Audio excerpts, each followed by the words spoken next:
Tapos na yung first day. Sabi ni Pete, vlog ko daw kasi. Ito daw yung life of an OFW. So, ito yung day 1. Pero, parang ito yung day 1 of being unemployed.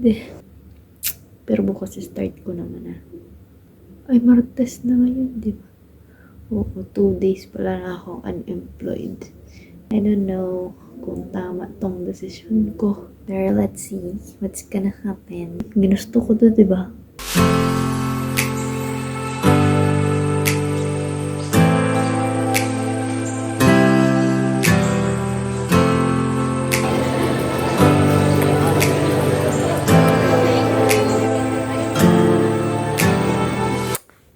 Yun, parang Maynila. Yung trend, parang LRT sa Maynila or MRT. Hindi pa naman ako nagaganon sa Maynila. Tapos pagdating ko dito, ganun. Masaya naman. Kasi pag breakfast ko kaganina, madami kaming kasabay pagpasok.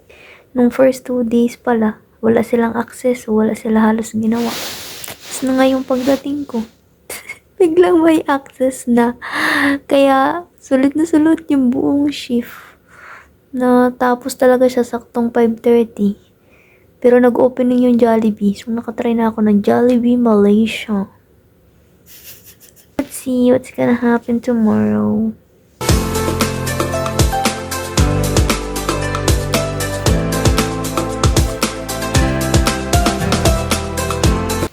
Day 2 done. Grabe, hindi na ako maka 8 hours na tulog. Pero normal na akong tao. Nakakatulog na ako ng gabi, nagigising ako ng umaga. Kung namimit na mga tao, parang yung feeling ko ay yung unang-una kong nag-work. Pero ngayon, hindi na ako yung matahimik na tao. Kikipagkwentuhan na ako. Pag mag-curious ako, natanong ko na. Hindi na ako mahihain. Oh, umuwi kami, nag-aulan. Parang hindi ko feel na ako nasa ibang bansa. Kasi maraming Pinoy. Puro Pinoy. Awan ko kung mapasa. Wala na. No regrets.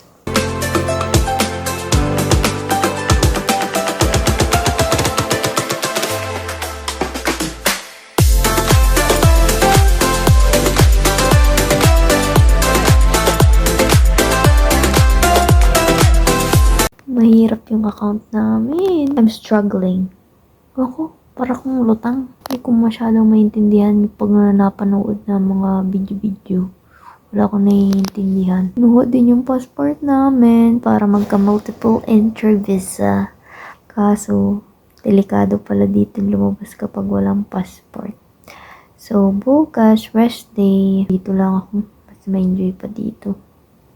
Kasi nga late kami dumating, hindi kami na-orient. 5:30 na, doon pa nag-discuss after shift. Siyempre, iniwan na ako ng mga kasama ko. Tinanong ko una lang si Joanna kung ano yung palatandaan namin.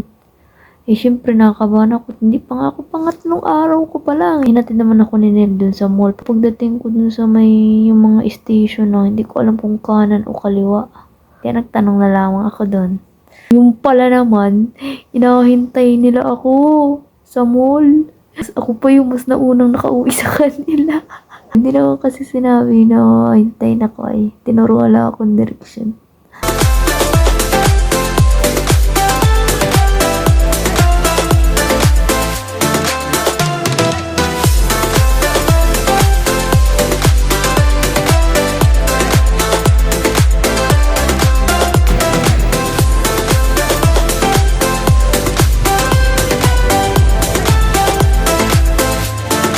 So cold.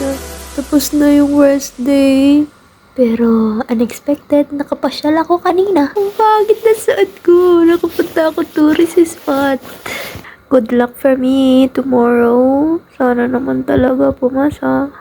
Kasi pag hindi ako pumasa, feeling ko sobrang bobo ko.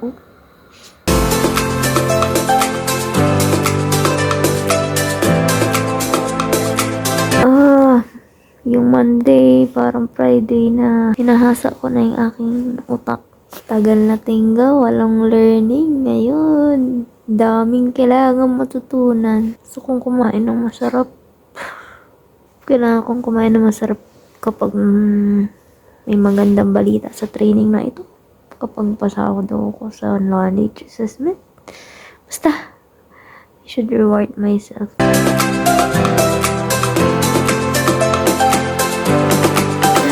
Because may assessment na. Yung akin, feeling ko mababa din kasi. Yung sinabing huwag daw ilagay, yun yung nakalagay ko. Kulang lalagyan ng 8 hours yung tulog ko.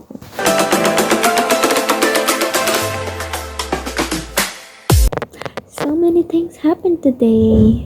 So dami kong gastos ngayon, parang napapaisip ako kung kasya pa yung budget ko. Alam na ni Kangkong! Inisipin mo, ako, mami, si Dadjing, si Intong, si Daddy, kami lang nakakaalam. Tapos nalaman ni Kangkong nasa ibang bansa pa. Lagi lang talagang updated yun. Ay nako, bukas may makaalam na din yung iba. Sana talaga maging successful ako dito kasi yun naman talaga yung goal ko. Pero kahit anong mangyari, okay lang.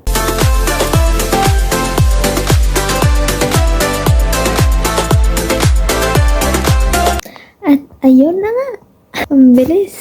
Alam na ni Ate Nuka, alam na ni Tita Erin. Ay, higit na din yung alam nila. Kaso, wala na. Pero nakakatuwa lang. Pag sinabi kong training pa lang ako, ganyan-ganyan. Lagi nila nga sabi na, ay, sigurado ako, pasado ka na dyan. Ay, sigurado na ako, tanggap ka na dyan. Ay, kaya mo yan. Wala akong bilis sa sarili ko. Laging ganun yung mga nasabi ng mga ka-close ko. Pero ang bilis, Friday na. Productive ko na talaga.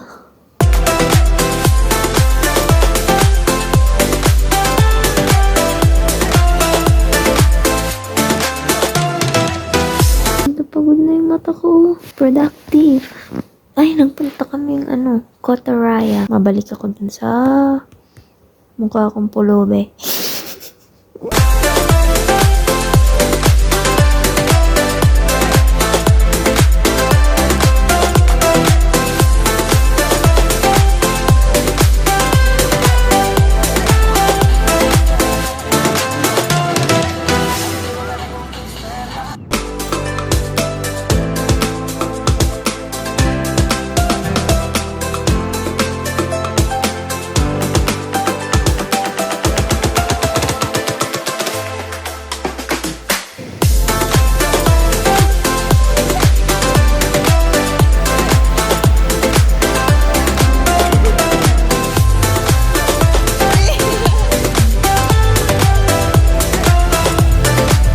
Simba ako today. Ang tagal na nung last simba ko. Hindi ko na malala kung kailan. Pero, yung kanina, Catholic Church sa daming Pinoy. Tsaka English. So, naiintindihan ko naman. Tapos, yung sinabi tungkol siya sa mission. So, parang talaga para sa akin. Ano ba talaga yung mission ko dito? Ba't ba ako nagpunta dito? Tapos, sinabi doon ko ano yung mga kailangan mong gawin para nga achieve mo yung mission. You have to make sacrifices. You have to do the service. You need friends. You have to save people. Ngayong week, ano na naman ang matututunan? At sana talaga may matutunan.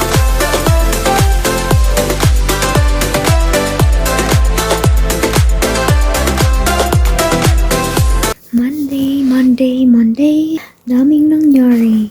Ay, bukas daw, meron pa kami isang i-check. Ito yung nagustuhan ko talaga. Central Suites.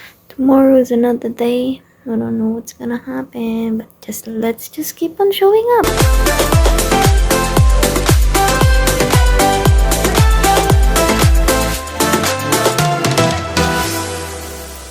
Today is a productive day again. Malapit na matapos ang training namin. Feeling ko naman mapasa ako. Kahapon, hindi ako nagagandaan doon sa The Mansion. Pero kanina, mukhang nahanap ko na. Sana sure na yun para ng problema.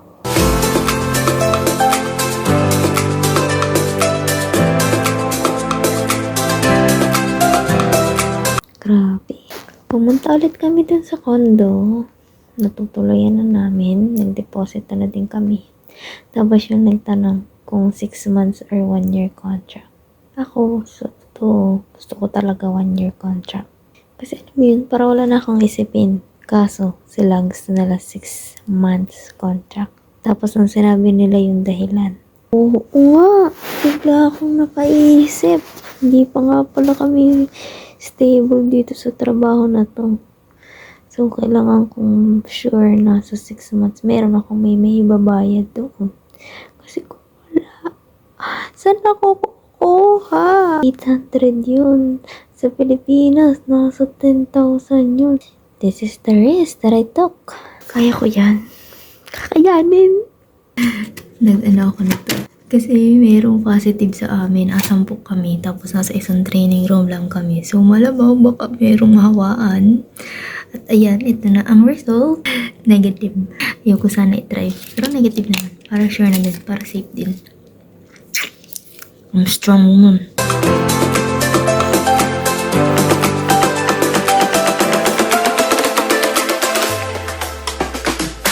Grabe.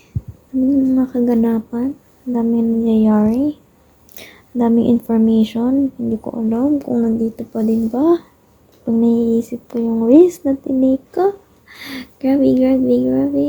I'm so brave. Brave naman pala ako. I took the risk. I'm taking the risk. Ay, nako, bahala na. Kasi kung hindi ko naman ito tinry, malamang magsisisi ako. Pero gulo ko mapapasyal dito si Napit, si Mami, si Tarjin, si Intong. Si Daddy kung gusto niya. Pero sugot niya. Gusto ko talaga sila muna papuntahin dito. Tapos yun, makaipon ako. Mapaayos yung bahay. Ay, nasa tawag yung tsaka.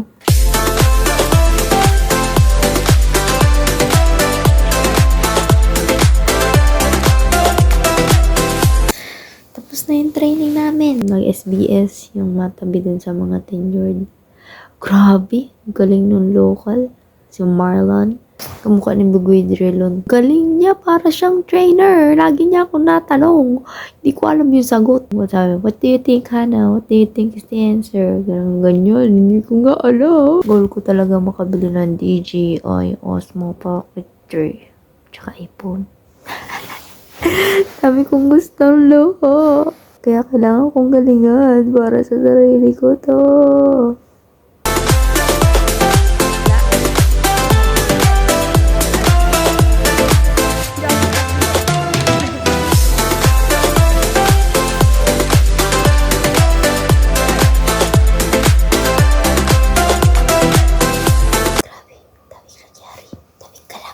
Pero sa mga pakiramdam ko talaga, kailangan ko magpahinga. It will be another week. At hindi na siya training. Training pa din, pero ito na talaga yung application. So, mas mahirap na siya. I wish me luck.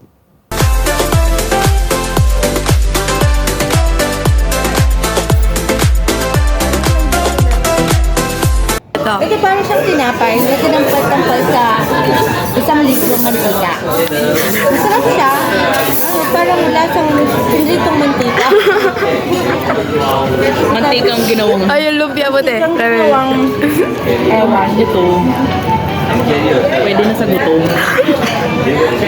Ibig sabihin, kung i-rate ko, 4 out of 10. 4 out. Anong rating mo dun, te? 10 minus 10. Ito yung Mika! ang tawag nyo nito. Morning! Ito yung tinapay na binabad sa gatas. Tapos, inahon. Tapos, tinikman. Tapos, really? Are you going to stay in another hotel? 10 minus 9. If you want that. Akala ko, chicken lumpia. Di ko alam yun. Rating mo? Lumpiahan. Ay, Eric Mandaliday. 3 out of 10. Masarap siya para sa akin. Kung i-rate ko, 8 over 10. Wow! Kaya salamat. Ito mga guys, ito yung yellow na pakwan nila dito. So, i-rate natin siya from 1 to 10. So, let's taste.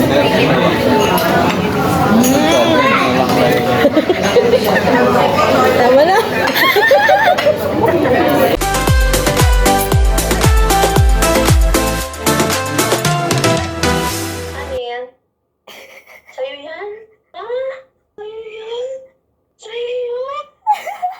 alam ko na isipin ko, pero sa'yo yun. Jowa mo. Asawa ka na. Sa'yo yan. Ano gato mo? Palagay mo, totoo. Hindi. Hindi.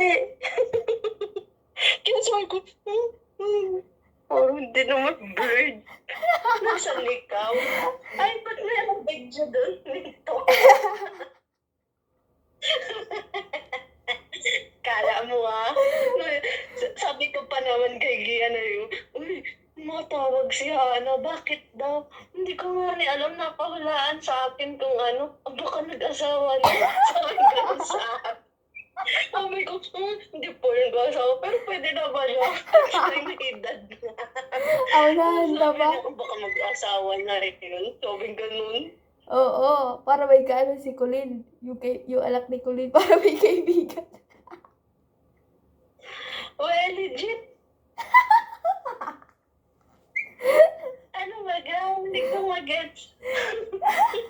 Hindi ko sure ka totoo, hindi. Palagay mo, totoo. Hindi ko alam. Wala naman akong kailangang magiging mo. Wala pa naman nasabi sa akin. Kaya hindi ko rin alam. Hindi ko sure. Pero kung nasa edad ka naman pero hindi ko akalain na gano'n agad. Siyempre, dapat pakilala mo muna sa akin yun na, ay, may jowa na kung gano'n. Hindi man yung ganyan agad. Di sa akin, bakit ako may video? It's a prank! Tama ga? Ito ang sasabihin ko. Nag-send ako, picture.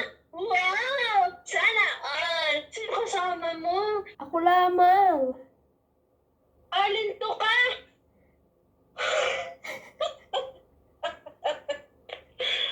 Saan mo yan?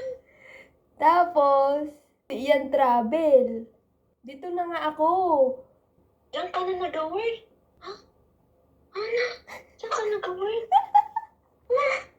Nasa ibang bansa ka na. Kailan ka na umalis? Ay, dumating ako din ay October 8 to.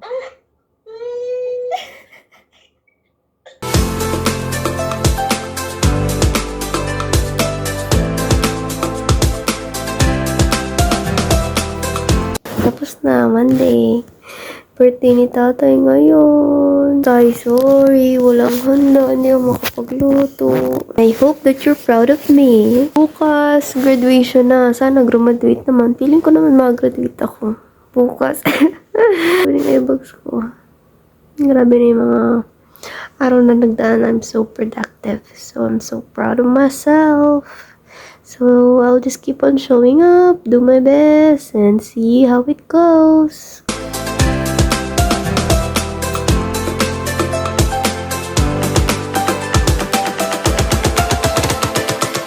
Ay, I'm feeling better now.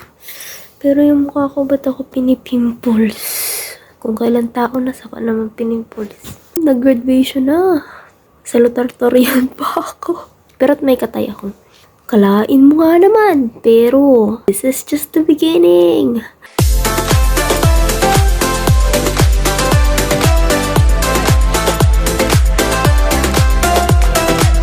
Sumahod na, pero malungkot kasi hindi ako makakapagpadala.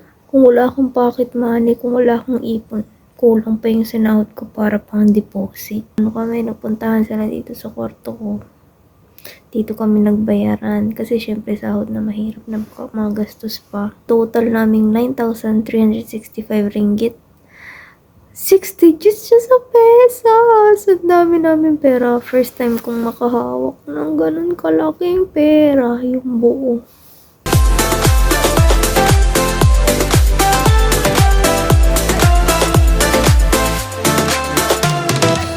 What a day. I don't know kung kakayanin ko pa. Sana ma-expose pa kami sa maraming cases para matuto talaga kami. Puntahan sila dito sa kwarto ko kasi bukas na yung checkout nila. Ayan, ang mga gamit. Humingi ako ng isang access card, sabi ko. Nalimutan ko sa loob para daw meron silang sariling access card. Yun din naman yung makakasama ko dun sa alipatan. Kaya, We should help each other.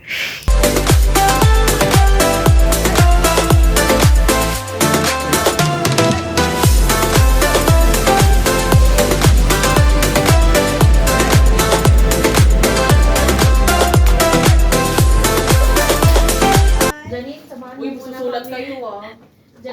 Ayoko. Samahan mo kami, Janine. Ang hirap na hirap po. Ang dami bit-bit ni ano. Ang dami niyong gamit. Salamat po ng marami. Thank you so much very much. Salamat sa pagpapatuloy.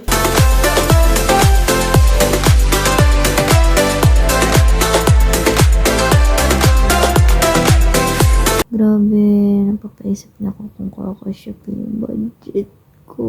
100 na lang yung tira ko. Tapos bukas, meron pa na naman lakad. Celebration, 30 plus yung pizza pa. So, baka 50, di 50 ringgit na lang matitira sa pera ko. Wala na. Kaya ko to. Gusto ko to, diba? So, kailangan mong kayanin.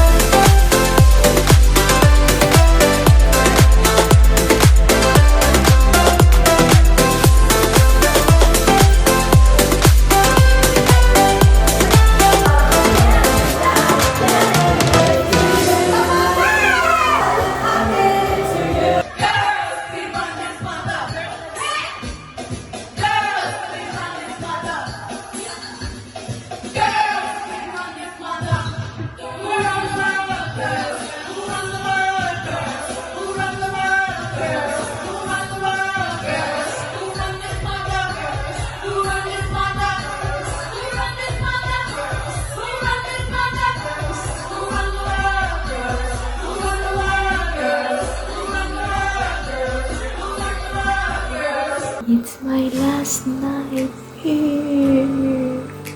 Lilipatan naman kaya lilipat na ako bukas. Habang rest day pa. Dami pa na ako. Ayun, nakapag-impake na ako. Look. Wala na akong gamit yan. Ayan, hindi pa tuyo yan. Hindi pa tuyo. Ayan na, napagkasya ko.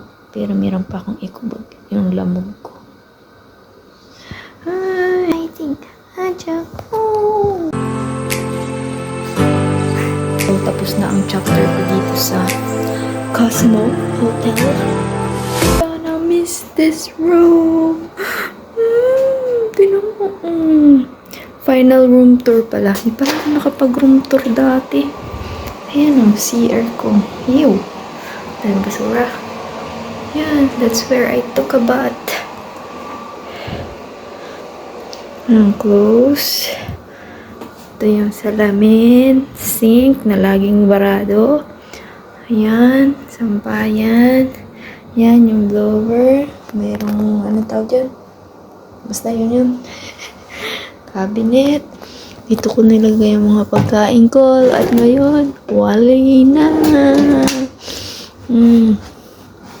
Yung higaan ko, hindi pa na inayos. Tapos, ito yung aking maleta. Ito yung isa kong ano. Tantananan. Nawala na talaga yung bigs ko. Hindi ko na nakita. Tapos yan, plancha. Ito yung isang access card. Ito yung TV. Ito, nago akong sampayan. Hindi ko alam kung ang tawag dyan. Ito, rep to. Kung kailang palis na saka nag-room tour. Ayan, dyan na yung coke na yan. Goodbye na.